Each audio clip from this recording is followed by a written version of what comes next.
तो नाड़ी एस्ट्रोलॉजी कैसे अलग है अदर ज्योतिष से? सर नाड़ी में ना अगर कोई भी पर्सन नाड़ी ज्योतिष के बारे में सर्च करेगा, अगर गूगल भी करता है तो उसको ताड़पत्र नाड़ी दिखती है सबसे पहले, जो लीव्स के ऊपर जो चीज़ लिखी हुई है। जी बिल्कुल। नाड़ी में डिफरेंट काइंड ऑफ मोडेलिटीज़ हैं, जैसे ताड़पत्र एस्ट्रोलॉजी है, ताड़पत्र नाड़ी है, ऐसे ही मीना नाड़ी है जो दशा सिस्टम पे चलती है, ऐसे ही केपी की एक एक्सट्रीम है जो नक्षत्र के बेस पे नाड़ी पे चलती है, ऐसे ही भृगु नाड़ी है। भृगु के भी आगे दो हैं, भृगु नंदी नाड़ी और भृगु नाड़ी, दोनों चीज़ें अलग अलग हैं। ऐसे ही चंद्र नाड़ी है। जो प्रैक्टिस मैं करता हूँ वो है भृगु नंदी नाड़ी। वो क्या है सर? वो भृगु ऋषि जी के द्वारा लिखी गई थी। अप्रॉक्सीमेटली 5000 साल पुरानी साइंस है। अच्छा। स्टार्टिंग में इसको तमिल में लिखा गया था। अप्रॉक्सीमेट पिछले 30 से 40 साल के बीच में इसको इंग्लिश और हिंदी में ट्रांसलेट किया गया है। ओके।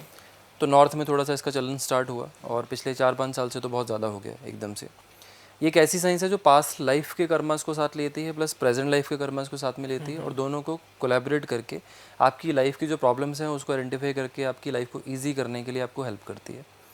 तो नाड़ी की accuracy as compare to other, मैं किसी भी साइंस की बात करूँ, इसमें मिथ कोई नहीं है। इसमें अगर इतनी चीज़ बोली है कि अगर 2 प्लेनेट अगर मिले हैं आपके, फॉर एग्जांपल लेट्स से अभी के टाइम पे जुपिटर का अभी जस्ट ट्रांजिट हुआ है 2 नंबर राशि में, ठीक है। जिन लोगों को भी जॉब की दिक्कत थी और जिनका भी शनि 2 नंबर राशि में है, उन सब की जॉब लग जाएगी इस टाइम पे। अच्छा। तो वो क्लियर है फॉर एवरीवन, जितने भी लोग हैं जी।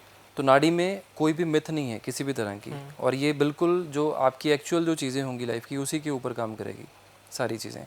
और जो पर्सन का जो बर्थ होता है, जैसे मेरा लेट से कोई XYZ मेरी कोई डेट ऑफ बर्थ है, आपकी कोई और है, ये सारी चीज़ें प्री डिसाइडेड होती हैं जो नाड़ी डीकोड करके आपको आगे का रास्ता बताती है। ओके। सारा जैसे वैदिक ज्योतिष में होता है सर? वैदिक ज्योतिष में दशा सिस्टम ली जाती है। हाँ जी। देन उसके बाद चंद्र कुंडली देखी जाती है, देन नवमांश होता है, ऐसे डिविजनल चार्ट्स होते हैं, वो डिफरेंट चीज़ है।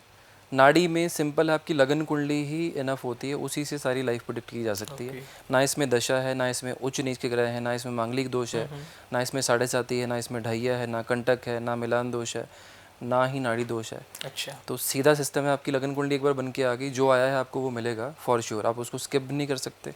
उसका असर कम या ज़्यादा हो सकता है, बस दैट्स इट। जैसे अभी आपने कहा ना, इसमें खाली लगन चार्ट ही इंपॉर्टेंट होता है। बिल्कुल। लेकिन वैदिक ज्योतिष में ना ग्रह भी बहुत ज़्यादा इंपॉर्टेंट होते हैं, वो सारी दिशाएं देख रहे हैं, ग्रह को देख रहे हैं। तो नाड़ी एस्ट्रोलॉजी में ग्रह कैसे काम करेंगे अगर हम इसको समझें? सर ग्रह तो देखो लगन कुंडली का पार्ट है। हाँ। जो आपके 12 हाउसेस हैं, 12 राशियां हैं, ग्रह तो आपके वैसे ही बनेंगे, वो हर कुंडली में होंगे। ठीक, बिल्कुल। दशा सिस्टम में इसमें नहीं लिया जाता। नाड़ी में एक सिस्टम है जिसको हम बोलते हैं प्रोग्रेशन। प्रोग्रेशन मतलब जो आगे बढ़ रहा है हमेशा आगे ही बढ़ेगा, उसमें कोई भी रिवाइंड पॉज ऐसा कुछ नहीं है। तो जैसे जैसे आपके प्लैनेट्स आगे बढ़ते जाएंगे आपकी लाइफ में इवेंट होते जाएंगे। ओके। तो progression is one of the most accurate science जो नाड़ी में यूज़ किया जाता है। प्लस नाड़ी का जो गोचर का जो सिस्टम है, ट्रांजिट का जो सिस्टम है, वो बाकी साइंसेस से बिल्कुल डिफरेंट है। जैसे लगन कुंडली की बात करें अगर हम, लगन कुंडली को कहा जाता है आपका शरीर है जी। चंद्र कुंडली को कहा जाता है आपका दिमाग है, आपकी विचारधारा है। अगर विचारधारा वो है आपके लिए, तो जितना भी गोचर वैदिक में लगता है वो चंद्र कुंडली पे क्यों लगता है? आपको घटनाएं आपके शरीर के साथ होती हैं या आपके दिमाग के साथ होती हैं? शरीर के साथ। अगर एक्सीडेंट होगा आपका ही होगा ना, शरीर का तो नहीं होगा, तो फिर हम उसके ऊपर क्यों लगाते हैं? ठीक है। दूसरी चीज़, आज की डेट पर एवरेज लाइफ जो है, बहुत हेल्दी खाना होगा, बहुत आपका घर का सिस्टम बहुत अच्छा होगा, ट्रेडिशंस आप फॉलो करते हैं, खाना वैसा फॉलो करते हैं, तो आपकी एज मैक्सिमम 80 तक टच होगी। अदरवाइज एवरेज एज क्या है? 65 to 70 एवरेज, और बहुत लोग तो उस एज पे भी नहीं पहुंच रहे। ठीक है। वैदिक एस्ट्रोलॉजी में दशा सिस्टम है 120 साल का। अच्छा। ठीक है। अब बाकी की जो सिस्टम है जो 50 साल है वो कहाँ जाएंगे? मतलब ग्रह छुट्टी पे तो जाएंगे नहीं, है ना। ग्रह भी हम बोलेंगे अगली बार कर लेंगे बेटा जब आएगा, ऐसे भी नहीं करेंगे। तो लॉजिकली कंडीशन ये है कि ग्रहों ने आपकी लाइफ को शॉर्ट स्पैन में किया, आपकी आदतों को चेंज किया, आपकी इवेंट फास्ट किए। आपको शादी जल्दी चाहिए, बच्चे जल्दी चाहिए, पैकेजेस बड़े चाहिए, प्रमोशन चाहिए। किसी के पास वेट नहीं है, किसी के पास सब्र नहीं है। अगर मैं आज की डेट पे अगर आपसे एक क्वेश्चन पूछूं रैंडमली कि आपको अगर अभी मैं बोलूं कि रात के टाइम पे आपको बेंगलोर पहुंचना है, आप क्या प्रेफर करेंगे? फ्लाइट प्रेफर करेंगे। आप बजट नहीं देखेंगे वहाँ पे, आप फ्लाइट प्रेफर करेंगे। इसके पीछे सिंपल सी बात है, पुराने ज़माने में लोग बसेस भी लेते थे, ट्रेन्स भी लेते थे, लेकिन आज की डेट पर किसी के पास इतना टाइम है ही नहीं। और अगर हमारे पास टाइम नहीं है तो ग्रहों की वजह से ही वो हुआ है। बिल्कुल सर। अगर ग्रहों की वजह से हुआ है तो दशा सिस्टम कैसे 120 साल का चलेगा? कोई भी चीज़ विदाउट लॉजिक नहीं होती। तो जब नाड़ी एस्ट्रोलॉजी की बात आती है, अगर हम वैदिक में बात करें, अगर मुझे अपने बारे में जानना है, डेट ऑफ बर्थ इत्यादि से होता है, डेट ऑफ बर्थ और जी। प्लेस ऑफ बर्थ, वो सारी डिटेल्स हम देते हैं, तो क्या नाड़ी एस्ट्रोलॉजी में भी यही सारी चीज़ों का काम करते बिल्कुल, हैं? बिल्कुल। और अगर इन सब चीज़ों को आप लेते हैं तो जैसे वहाँ पर तो पूरी कुंडली बनकर आ जाती है कि जी। इसका ये ग्रह का दशा इस समय चलेगी, तो हम अलर्ट हो जाते हैं कि हाँ ये वक्त मेरे लिए थोड़ा सा ऐसा रहने वाला है।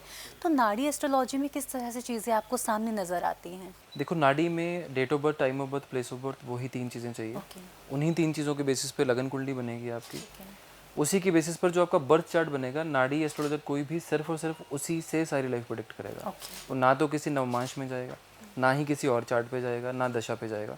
वो सिर्फ उसी के अकॉर्डिंगली, जो नाड़ी के रूल्स हैं उसी के अकॉर्डिंगली वो डिसाइड करेगा ओके। सारी चीज़ें। अब इसमें एग्जांपल के लिए मैं आपको एक चीज़ बताता हूँ। फॉर एग्जांपल, जैसे आपकी कुंडली में सेकंड हाउस में अगर आपके लेट से राहु बैठा हुआ है, ठीक है। आपके घर में नॉर्थ वेस्ट डायरेक्शन में या तो डस्टबिन होगा या टॉयलेट होगा, ओके। फॉर श्योर है। ओके। अगर आपका शनि एग्जाम्पल के लिए 8वें घर में बैठा है, आपके घर में स्टोर रूम या जूते साउथ डायरेक्शन में होंगे, ओके। तो फॉर श्योर है आप दुनिया इधर की उधर हो जाए, आप उसको चेंज नहीं कर सकते, अच्छा। वो आएगा ही आएगा वहाँ पे। ये नाड़ी के फिक्स कंडीशंस हैं, वो आने ही आने हैं, क्योंकि आप जो ग्रह लेकर आते हो ना, उसी के हिसाब से आपके घर की चीज़ें भी आती हैं, जी। उसी के हिसाब से आपकी लाइफ के इवेंट्स भी होते हैं, और उसी के हिसाब से आपकी दिनचर्या भी चलती है।